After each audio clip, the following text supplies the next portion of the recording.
My mom said she was just helping a couple have a baby. But what she did after giving birth changed everything. I grew up believing that my dad had abandoned me before I could even walk. That's what Mom always said whenever I asked if he left us. I begged him to stay, but he chose his freedom over responsibility. She never talked about him for more than a few sentences. She'd change the subject or tear up or get angry and walk away. So I stopped asking. I learned to hate the idea of him. A man who could leave his child and never look back. A man who didn't send birthday cards, didn't call, didn't care. Mom was everything to me.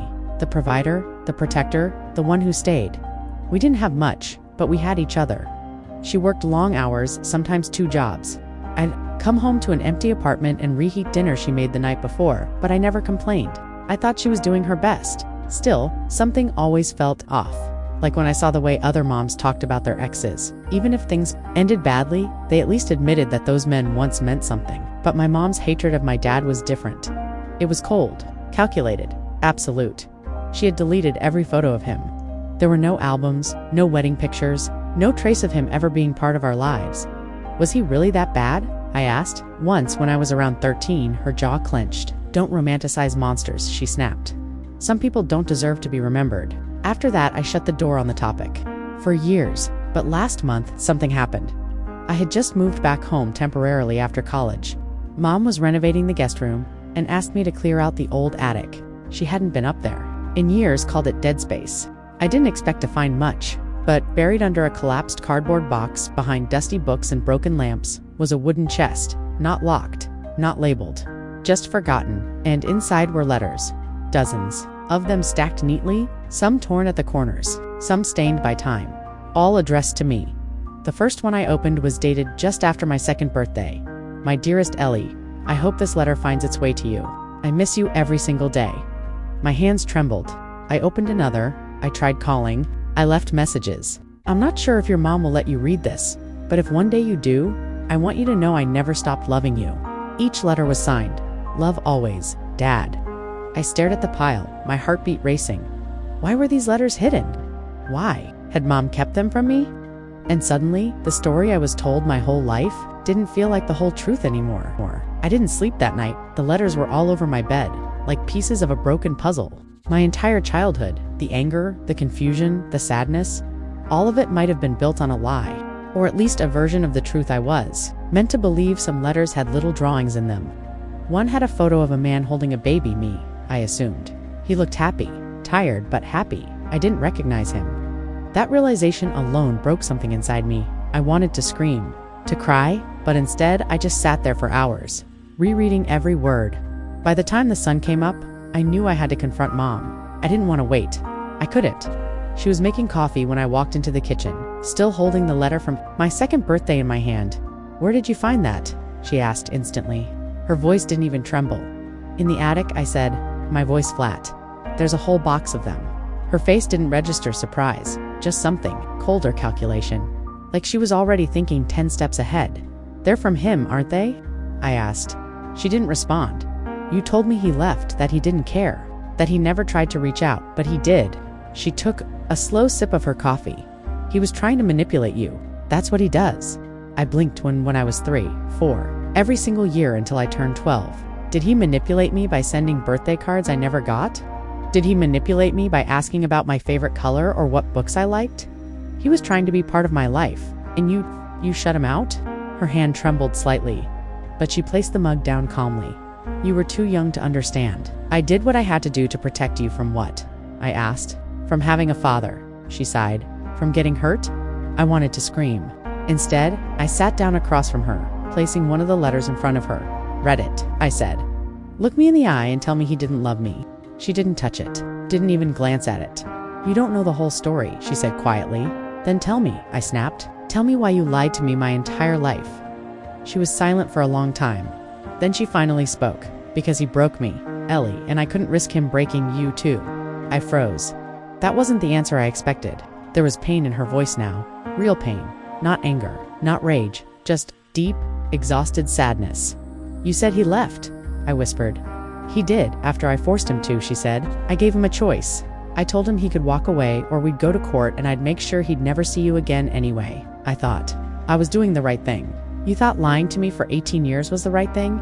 She looked at me then, eyes bloodshot but fierce. I was 22, scared, alone. And he made mistakes, big ones. He wasn't ready to be a father. I stared at her, heart pounding. That's not what the letters say. She shrugged.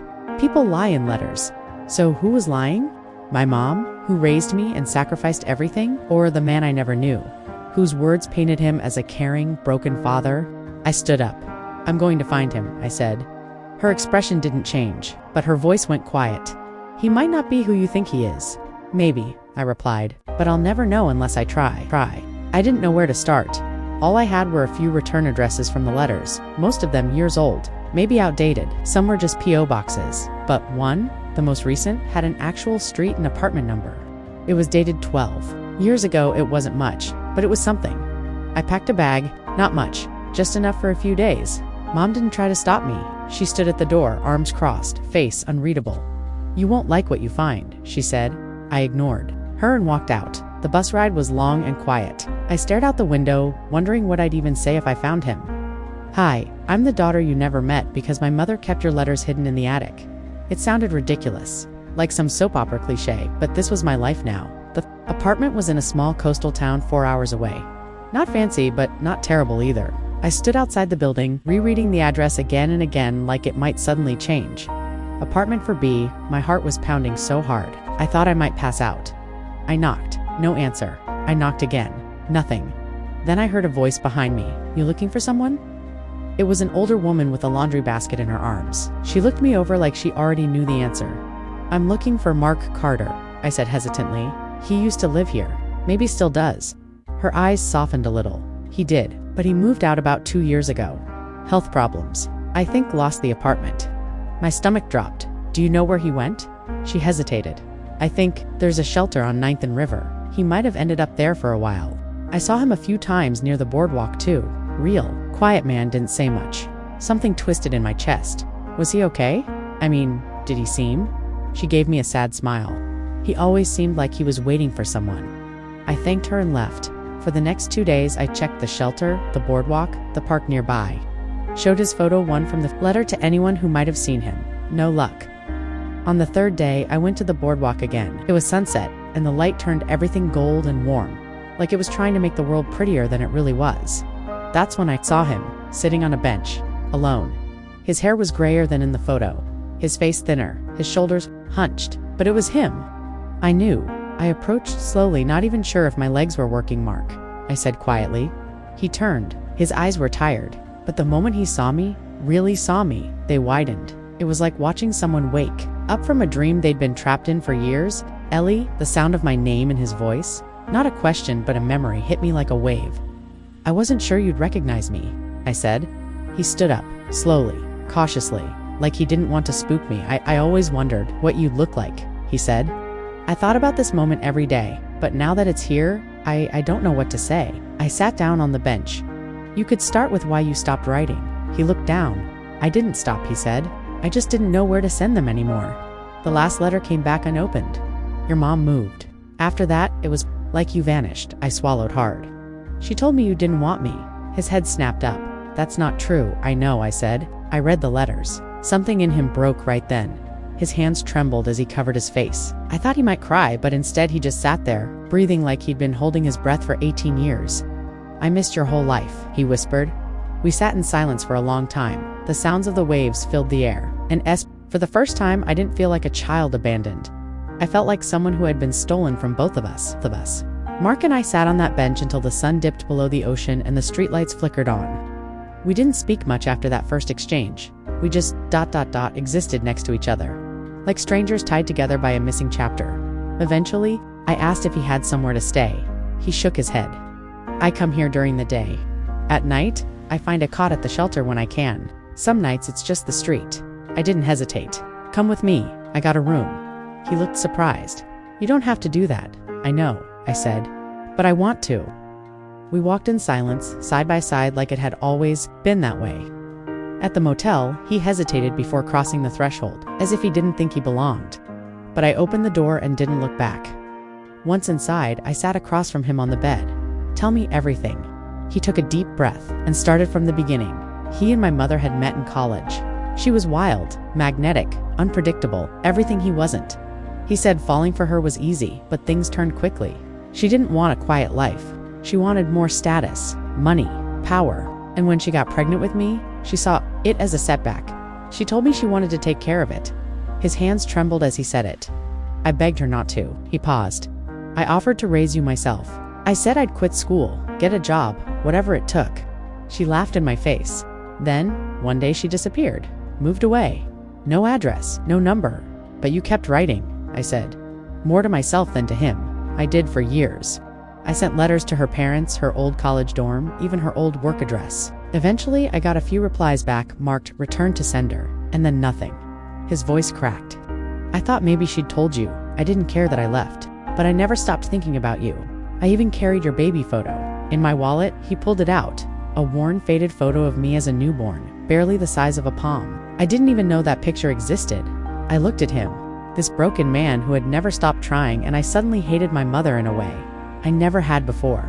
She lied to me for 18 years. I'm so sorry, he whispered.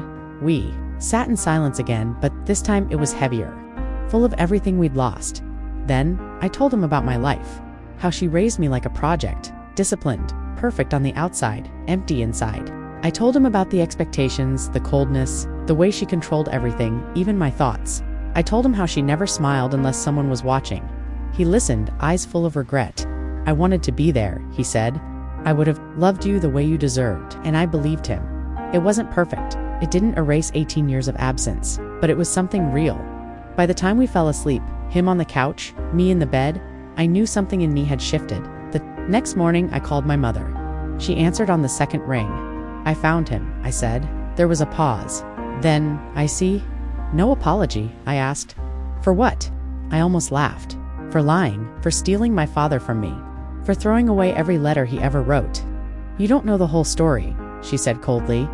You think it's all black and white, but you're just a child. I clenched my jaw. I'm not a child anymore. And you don't get to rewrite history. She hung up. That was the last time we spoke for a while. Mark and I spent the next week just getting to know each other. We talked about music, books, movies, everything we'd missed. He had a dry sense of humor, a soft voice, and a sadness that never fully left his eyes.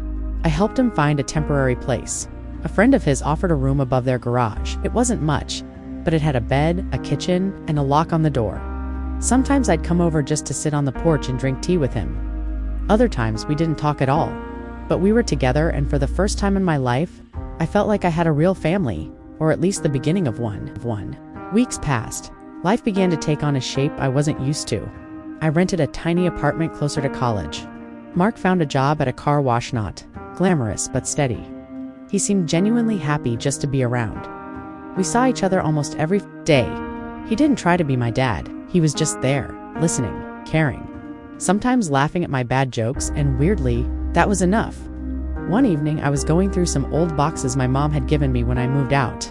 In between school drawings and dusty notebooks, I found an envelope. It was yellowed, unsealed, and handwritten on the front, "For Lily when she's ready." It was my mother's handwriting. My heart started racing.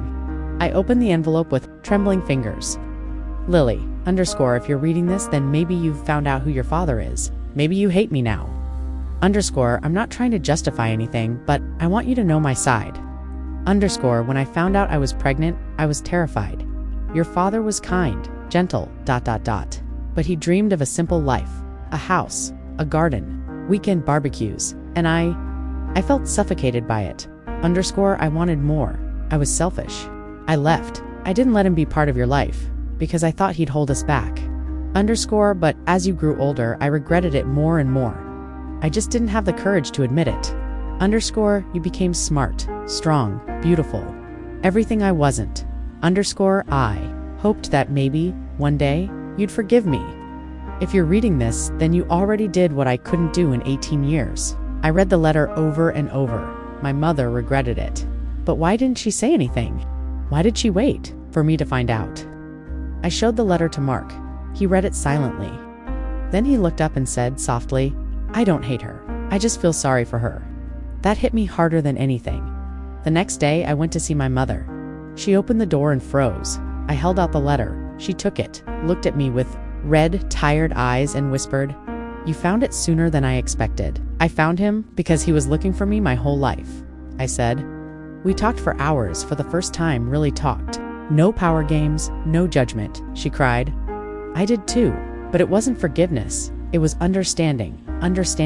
That sometimes family isn't who raises you. It's who shows up when no one else does. After that talk with my mom, something shifted between us. She became quieter. Not in an angry way, but like someone who didn't quite know how to be vulnerable.